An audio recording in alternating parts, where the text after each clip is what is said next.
When Paul says this, he's giving us an insight into a way of viewing the self that is radically different. In fact, the reason that most leaders and most of us would never be able to say what Paul says here is because we have a way of viewing the self that's just been piped through our culture, and we've just bought into it. Just because we live in this culture, we think that's the way to do it. Our culture, the way that we think about self-esteem, the way that we think about the ego, is totally different than the way that the ancients used to think about the ego. You think about the Egyptians, the Greeks, the Romans, ancient cultures, they looked at the problems of the world, like spousal abuse and why are people in prison and why do people do bad things. They would say the reason that there's problems in the world is because people have too high a view of themselves.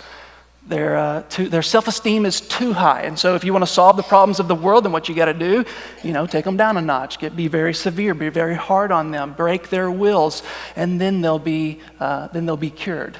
Now today, we take a totally different approach today, don't we?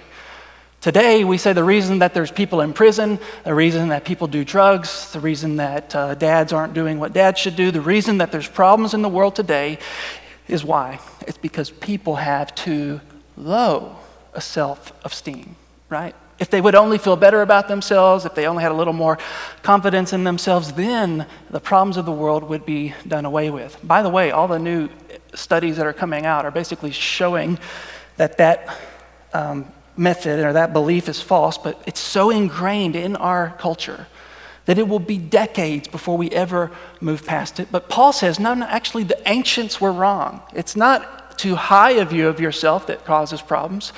And the modern cultures, they're also wrong. It's not too low a view of yourself that creates the problems in the world.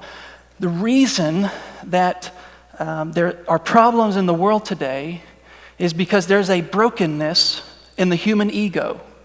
The reason that I would never be able to say what Paul says, many of us would never say what Paul says, the reason we couldn't care what other people think about us is because our ego is broken. The ego is the vehicle by which you understand yourself, right?